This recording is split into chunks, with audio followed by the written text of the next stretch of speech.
Reddit users share scary stories from their lives.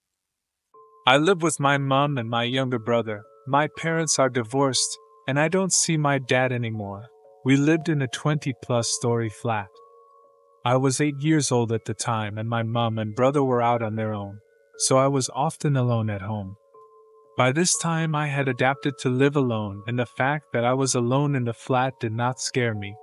But there was one moment. My aunt, with her daughter, 15 years old, and son, 12 years old, asked to move in with us, as their flat was taken away from them because of debts. My family took them in, and we started living together. One day, my aunt's eldest daughter wanted to summon some spirit she saw on the internet. I thought something like Chucky, Queen of Spades, but no. She had a piece of paper with a pencil on top of another to twist, and the answers were yes or no. After we had fun, we threw the piece of paper away and never remembered again. But when I started to stay alone at home, I started to hear some rustling, rumbling, and heavy objects falling all the time. I was very much frightened, but I did not tell anyone as they would not believe me and would consider me crazy. The next morning, when everyone sat down to breakfast, my aunt began to behave strangely. She was constantly moving, looking round. There was an unimaginable horror on her face. It turned out that all ate first and left, and I with my aunt remained in the kitchen. At one moment she asked, "You also saw it?" I was surprised and thought, here is my chance to tell everything that was going on in my soul. After I told her, she was horrified, and the next week she moved with her children to a dormitory. I told my mom everything, and surprisingly she believed it too, and we sold that flat and moved out. There have been quite a few strange and sometimes frightening incidents in my life. I will tell you about one of them. About 4 years ago, when I was 16 years old, there was an incident after which I every time before going to bed several times check whether the door is closed on the lock. That day I invited a friend to a sleepover. I was living with my parents at the time, but they had a sleepover with friends, so it was just the three of us at home, me, my older brother who was 17 at the time, and my friend. My brother hung out with us for a while and went to bed, as he had to get up early in the morning. My friend and I sat in my room watching YouTube and chatting. Closer to 2 and my friend started to fall asleep. He fell asleep very quickly. I didn't want to sleep and continued watching vids. Suddenly from outside the house I heard a noise. I did not pay attention to it, as the neighbors' cats often climb on our coal house at night, and as the coal house is covered with sheet iron, all this is accompanied by a deafening metallic ringing, just as I heard then. Then about 5 minutes later a barely perceptible shadow flashed past the window in front of which I have my monitor. It happened so fast that in any other situation I would have thought I was imagining it, but 2 suspicious events within a few minutes seemed strange. Immediately I got up from my chair and went to the front door, and damn it, not one of the 2 locks was locked. What happened next was something that almost made me shit my pants. Having locked both locks, I decided to switch on the light in the yard and look through the peephole. When I looked through the peephole, in front of it was a Dalban face. I cried out "Fuck!" and jumped away from the door. Behind the door was the face of a man about 25-30 years old who was standing close to the peephole. I looked through the peephole again to get a closer look at the stranger, and then he spoke. The stranger asked me to let him in, said he needed help. But you know what was the creepiest thing? His emotions, or should I say his complete lack thereof. The stranger's words sounded very convincing. There was real fear in his voice, as if he really needed urgent help on which his life depended. But his face showed absolutely no emotion, nothing but lip movement, a completely blank stare. I was unrealistically creepy. I just stood there looking at him, and with each passing second he begged to be let in even louder, with more fear in his voice. Suddenly I heard footsteps behind me. When I turned around, I saw my brother, and I didn't even immediately notice how the stranger stopped talking. My brother asked me, "What are you doing?"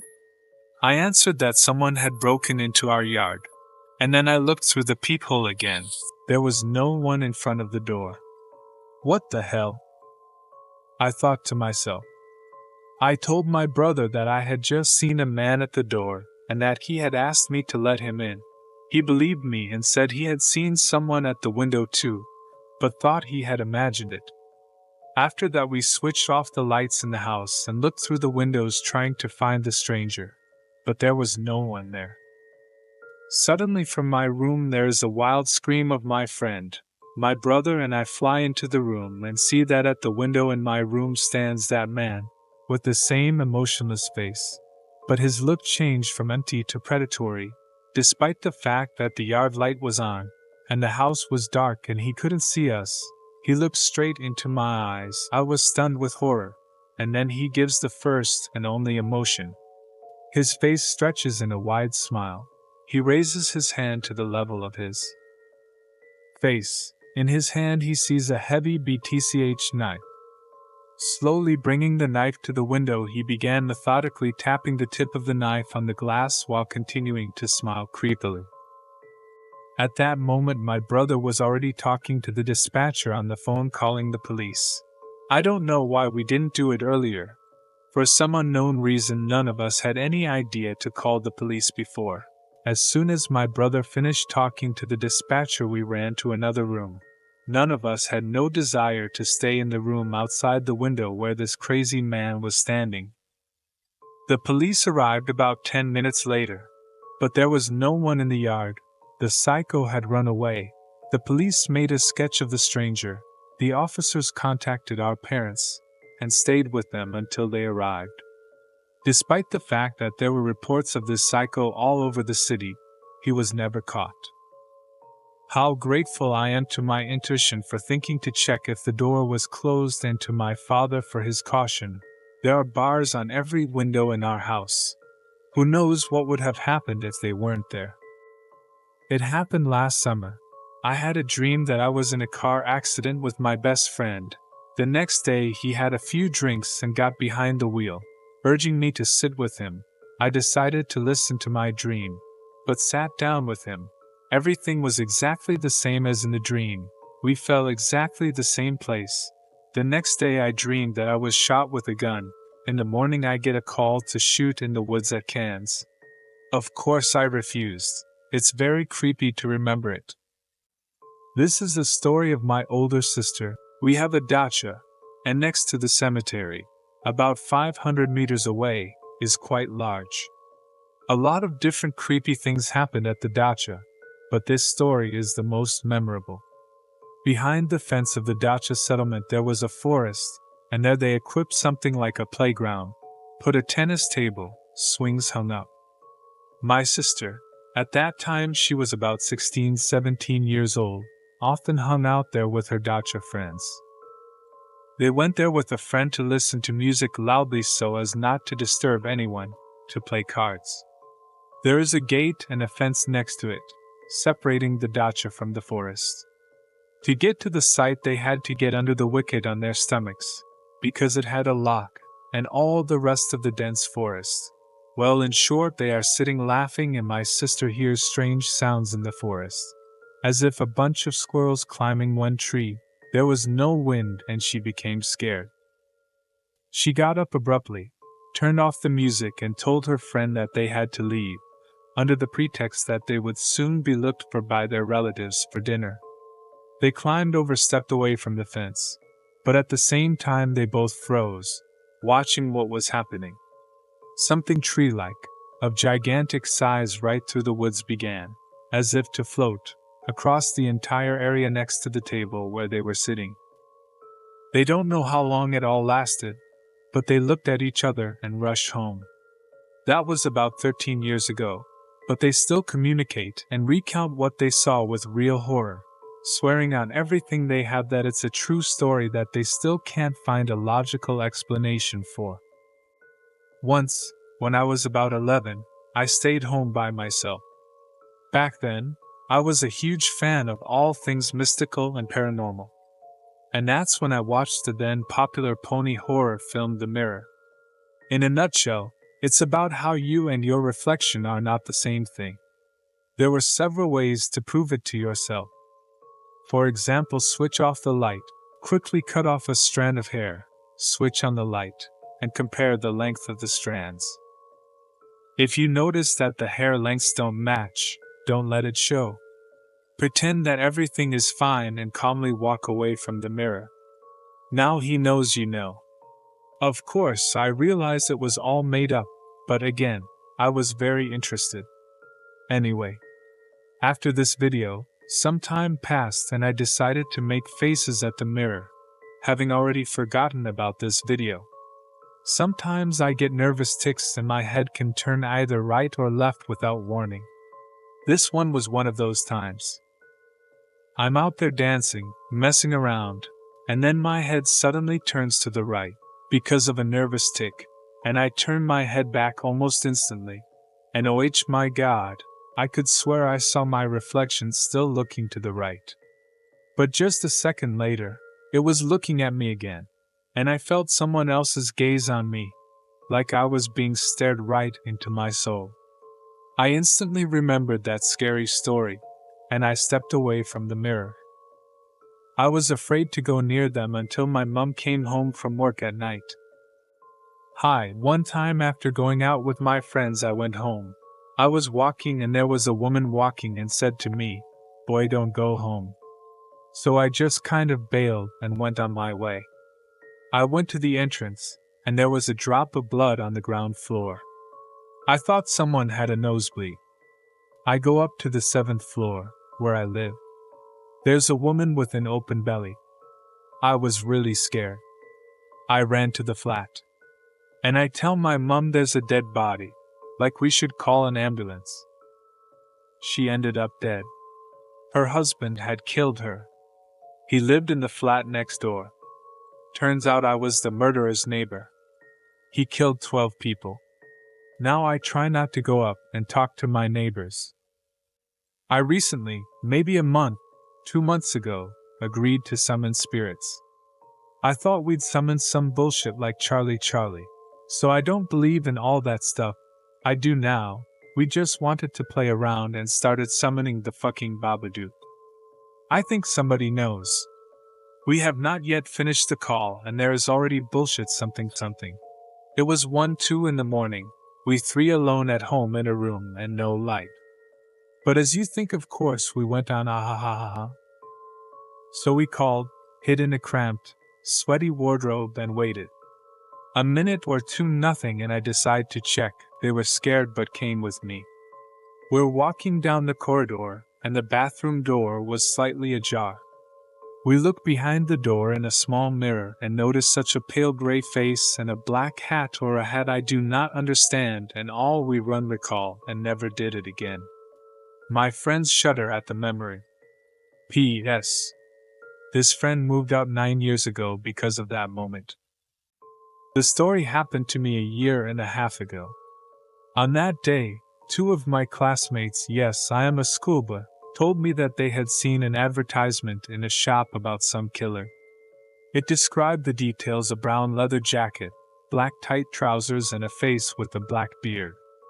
My best friend and I didn't believe this nonsense at first, as our neighborhood was quiet and no murders had been reported. Later, when my friend and I were on our way back from school, we started talking about this killer, like what he could have done, who he could have killed and how. And then I look back and I see a man with exactly the same description. My heart shook. I could tell by the look on the mate's face that he was scared too. And when we noticed him, he looked at us and walked towards us. We shit ourselves and rushed home. I don't think I've ever run that fast before. I'd like to tell you about how we used to summon spirits and stuff. When I was 8-9 years old, I was very interested in mythology like Babadook, Charlie, Slender. And when I was at camp with my friends, we called them. Since the camp was a day camp, of course nothing happened. But when we called in one day a few spirits, I do not remember which ones, one of my 3 friends, closer to the night, as he told us, began to see all sorts of silhouettes, and he had to sleep with his parents. With the other two friends, nothing happened. But with me, yes. When I went to bed in my room, opposite my bed was a closet with glass, but not the usual glass, but divided as if broken, and in it, in the reflection, I saw the silhouette of a little girl who was in the corridor to my room, although my parents are divorced, told me that there was no one there and was not. And so it happened every night until my mom and I moved to another apartment. Or more, that girl did not appear. But I tried to find an explanation like a shadow. But a shadow can't look like a little doll all black. When I was 7 years old, my brother and I shared a room. He slept closer to the front door, and I slept closer to the window. One night I woke up with a view of the window. I was not comfortable and decided to turn around, and there I saw a picture. Above my brother's bed were two black silhouettes, just standing there doing nothing.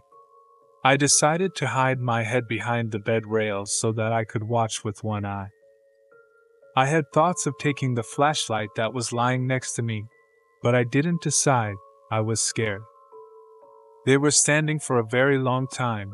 While I was watching, I started to get a backache. I turned over literally for 30 seconds and back.